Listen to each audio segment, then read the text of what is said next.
All right, I did this last week, and it worked out pretty well. You guys seem to like it, so we're going to give it another go. Topics from people over on the Patreon page. I'm going to run through the list like I did last week. I'll read the question or comment over on my Patreon page, and I'll give you my response to it. Going to try to keep this video 15 minutes or less. We'll put the timer up just like we did last time. Before we get to the first topic, though, shout out to today's sponsor, TickPick. All right, as college football fans, there's two things I know. Number one, eventually we're going to have to buy a ticket to something. And number two, when we do it, we're going to cry and complain about all the extra fees at the end, those hidden fees. You know what I'm talking about.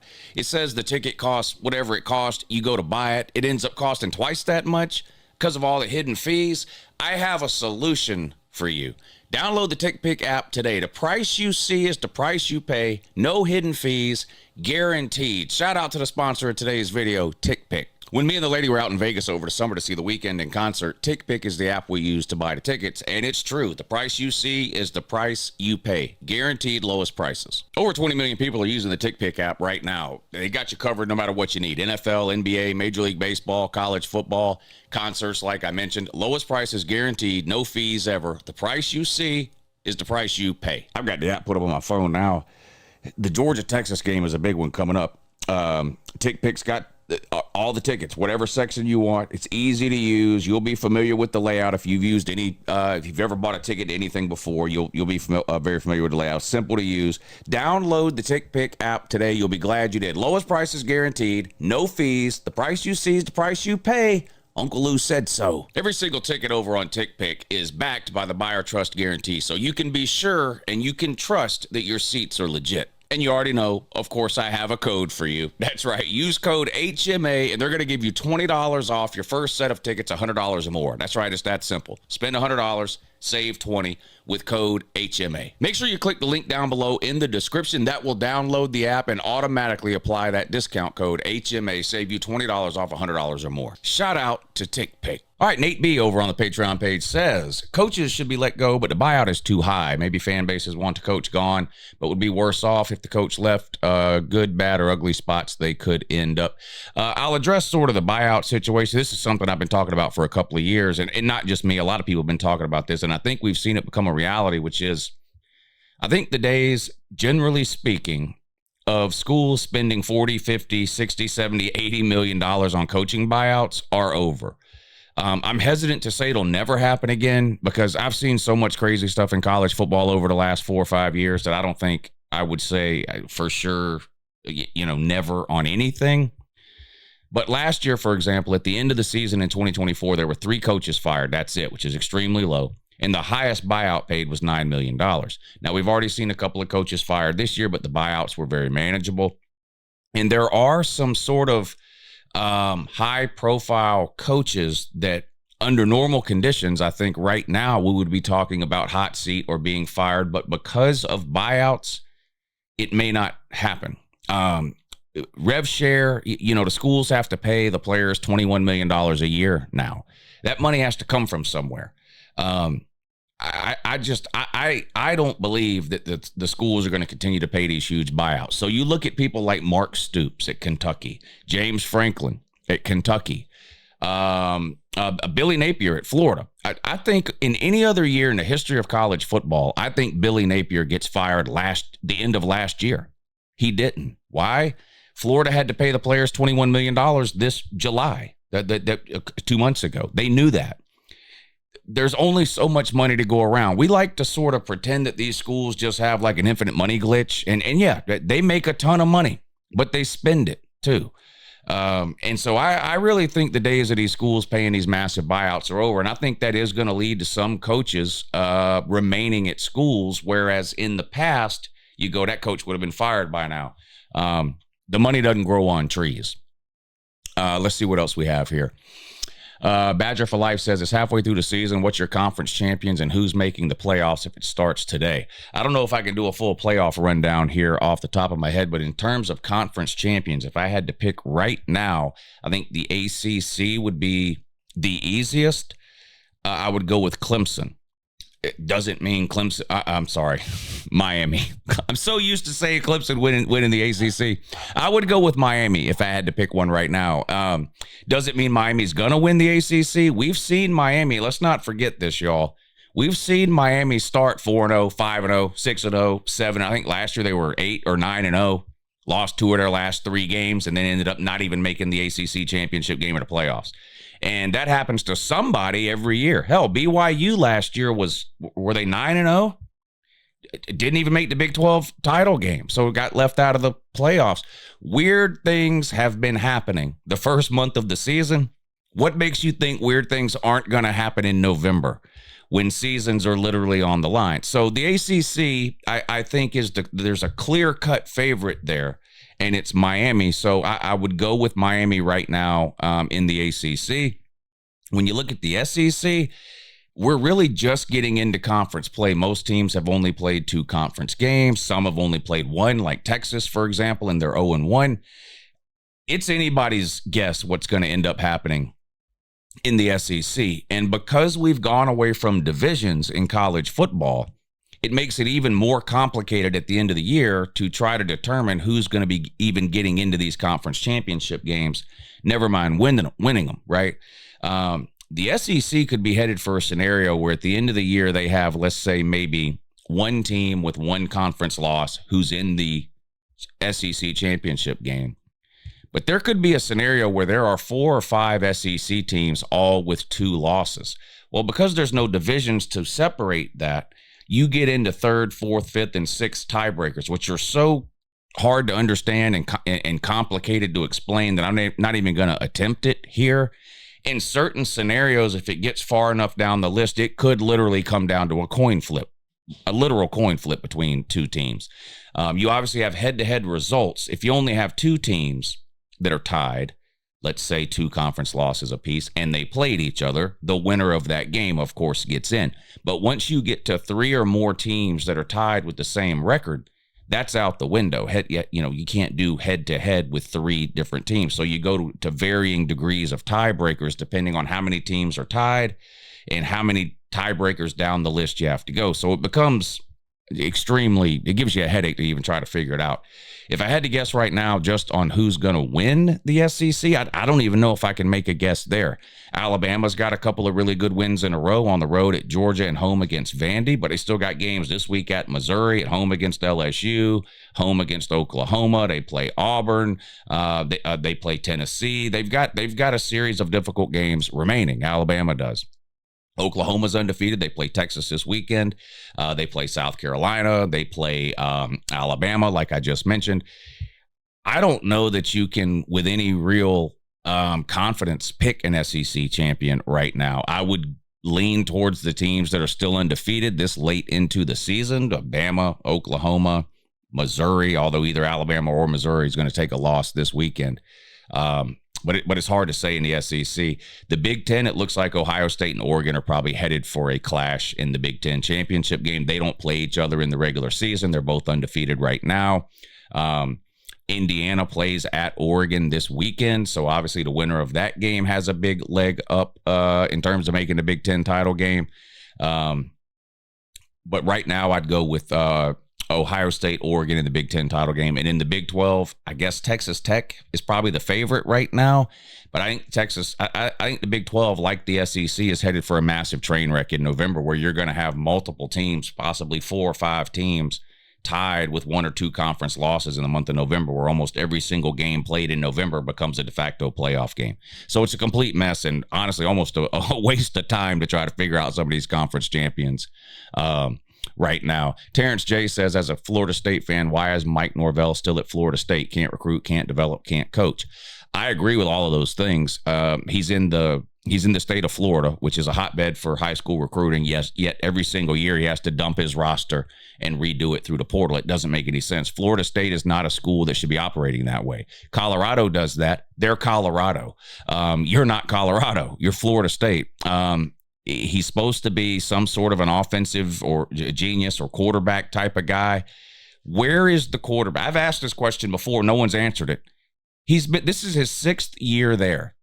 Where is the quarterback that Mike Norvell has found in high school, recruited, signed, developed, and is now playing at Florida State? In what year did that happen? It's never happened. He's yet to sign a quarterback out of high school that's any good. at least according to Mike Norvell, because of course he keeps bringing in portal quarterbacks now. And it didn't work last year, obviously, the 2-10 thing. They recruit okay, but I think at Florida State you should be doing better than that, especially considering where you're at and sort of the pedigree of the last 30 or 40 years. As far as why he's still there, NIL and rev share. Florida State doesn't have the money to fire him. They gave him a raise and an extension at the worst possible time. They gave him a huge raise and extension after he got left out of the playoffs in 2023, right before they got beat 63-3 in the Orange Bowl by Georgia. They gave him a huge raise and an extension. Well, shortly after that, the House settlement passed, the lawsuit. And now, like I mentioned a few minutes ago, these schools are required to pay all the players $21 million a year, not each, but total. And that is eating into the money that schools had set aside that they used to stockpile to pay 50, 60, $70 million buyouts. And they're not doing that now because they can't afford it. And that's not a shot at Florida State individually. There are a lot of schools in that same boat. But, I mean, he's had 3 losing seasons in 5 years. This is his 6th year at Florida State. The only reason he's still there is because they can't afford the buyout in light of rev share and NIL. You add on top of that the millions they've wasted on lawyers' fees for things like suing the ACC, suing ESPN, just that ridiculous sort of lawsuit fetish that they had after they got left out of the playoffs, and they just don't have the money to get rid of them. It's as simple as that. The Tennessee man says, I think a video on SEC tiebreakers and how they work. Yeah, I'm not doing that. You can Google SEC tiebreakers and read them. It will give you a literal headache once you get past about the 3rd or 4th tiebreaker. When you try to figure out what happens if you have 4 teams and you have to go to the 5th tiebreaker. It's a nightmare scenario. I'm at the point where I pretty much just have to take the SEC office's word for it. If it comes down to 4 or 5 teams tied and it goes to a 5th or 6th tiebreaker, it's almost impossible to figure out. James B says, I'd like to see Chemo Slobby rank all the teams with Indian mascots. What do we have that have Native American mascots? Florida State, Indiana. I'm not Indiana, Illinois. The Fighting Illini is a Native American reference. The Utah Utes are a Native American reference. I'm sure there's more I'm leaving out. Let me know down below the college football teams that have Native American mascots. Let the Big Dog Eat says, tell us about a day in the life of Lou. I better not waste time in a football video doing that. But look, I'm a messed up individual. I'm telling you. If you had to live in my head for a day, you'd jump out of a window. So I better skip that. John D says, it would be funny to hear about some of the dumbest comments you've ever had over the years. Oh, God. I could make a video about dumb comments every day of the week, and I'm not going to single anybody out here. And look, I love all the comments that I get. I crack myself up every night sitting in the living room reading the YouTube comments that people leave on my channel. But I do have a series of videos on the channel called Comment on the Comments. Haven't done one in a while. But in those videos, I scan the comment section and I pick out, 10 or 15 just totally ridiculous comments that were left on my channel, highlight them and sort of make fun of them for a while. But you might want to look back and watch those. They're pretty good. Jody says, what is Uncle Lou's SEC team rankings just for the SEC through week 5? Well, you would be talking about like a power ranking because obviously the standings are what they are. Conference standings and top 25 rankings, right, are not the same thing. So like Texas, for example, is 0-1 in the SEC. So as far as SEC conference ranking or standing, conference standing, they're last. They're 0-1. They no wins and a loss. Whereas, Missouri would be tied for first with Bama, Oklahoma, Texas A&M. I guess Florida would be tied for first, right? Because they don't have any conference losses. So as far as ranking them a different way, regardless of what their record is, that would be more like a power rating scenario. And I don't know. I think Oklahoma, Alabama, and Missouri, I've been the most impressed, I guess, with those 3 over the last few weeks. Texas A&M is still undefeated, so you got to have them up there too. And then I would have a couple of the one-loss teams, Georgia and Tennessee in particular. I would have after that Florida, even though they're 1-0 in the SEC, I would still have more down towards the bottom, along with, of course, Arkansas, Mississippi State. I would have down towards the bottom. They're 0-2 in the SEC with losses to Tennessee and Texas A&M. It's two good teams, but it is what it is. South Carolina, maybe in the middle. Kentucky near the bottom. I think I mentioned them. I don't know. I'd have to think about it more to sort of go through and make an exact list for you.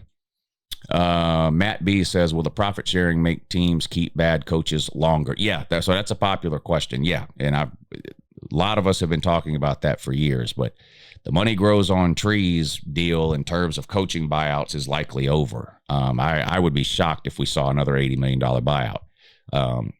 Schools have a lot of money, but they always want more, which is why they're constantly sending you an email, a donation email, right? We need you to pledge $20 a month to the Doorknob Fund, or they're almost like a church when it comes to begging for money. It just never ends. No amount of money is enough for these colleges. And they fought having to pay players for 100 years. And they finally lost. Now they have to divvy up $21 million a year across their athletes, and that money's got to come from somewhere. And one of the places that they're going to help offset that is by no longer paying these massive buyouts. So I think two things will happen. One, you're seeing happen now, which is coaches who otherwise would have been fired already are being kept. Stoops at Kentucky, James Franklin at Penn State, Billy Napier at Florida. There's others on that list as well.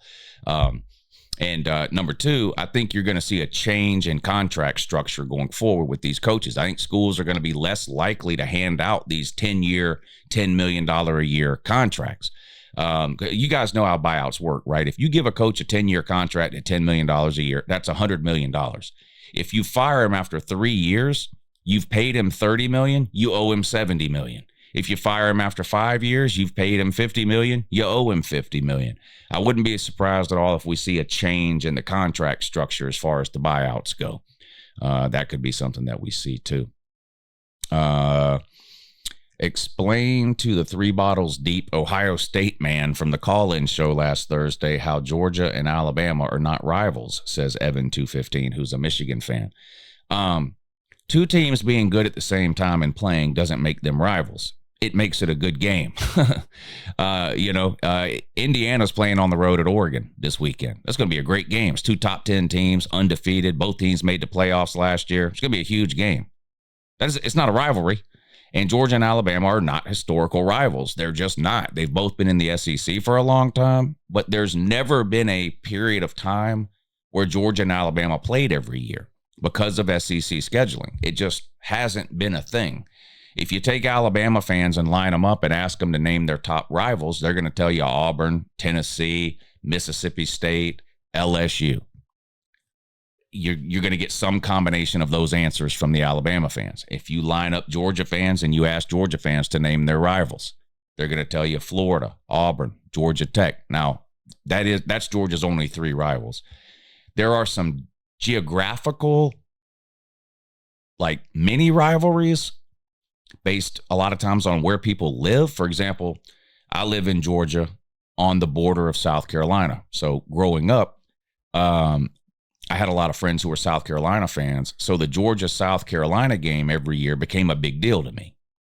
That doesn't make the Georgia-South Carolina game a historical rivalry just because to me it's important because I want to brag to my friends who are South Carolina fans. You have the same thing that goes on in North Georgia, which borders Tennessee. A lot of people in North Georgia, one of the biggest games of the year to them is the Tennessee game because they know a lot of Tennessee people and they want to be able to brag about beating them. You go to the Atlanta area, most Georgia fans want to beat Georgia Tech every year. If you go to West Georgia, most of those Georgia fans want to beat Auburn every year. Go to South Georgia, they want to beat Florida every year. So there's some geographical stuff built in there. But Georgia's 3 historical rivalries are Florida, Auburn, and Georgia Tech. Georgia and Bama have never been rivals. Georgia and Bama have both been top 5 football programs over the last 10 years, and they've played 7 or 8 times in that 10-year period. Only a couple of times in the regular season. Most of those matchups came SEC championship game, national title game. Now, they will probably start to play more often in the regular season now, that the SEC is going to 9 conference games. They'll play twice every 4 years now. But never in the history of the SEC have they even played that often. If you go back in time a little bit, so if you just like say start at 2020, they played in 2020. That was a COVID year. Before that, they had not played in the regular season since 2015. Before 2015, they had not played in the regular season since 2008. So that was sort of the pattern that Georgia and Auburn had been playing in the SEC up to the point we're at now, where they are starting to play more often because of conference, because of the doing away with divisions, conference expansion, and adding the 9 conference games. But yeah, the guy that called in, I don't know what point he was an Alabama fan. No, he wasn't. He was not. He was an Ohio State fan, and he just lost his mind because I wouldn't admit that Georgia and Alabama are rivals. Sir, it's not a matter of admitting it. Georgia and Alabama are not historical rivals. They're just not. Now, Alabama owns Georgia in every conceivable way. They dominated them in the head-to-head series. They've got more SEC championships. They've got more national titles. They've got a more prestigious history. Like they're the benchmark in college football. So obviously, Georgia does not compare to Alabama, and I think that's the point he was trying to make. But again, Georgia and Alabama are not rivals. All right, let's wrap that up. Did I even put the timer up? I might have forgot. Anyway, I appreciate you watching. Be sure you check out TickPick, download the app, and I'll talk to you again soon. Have a good morning.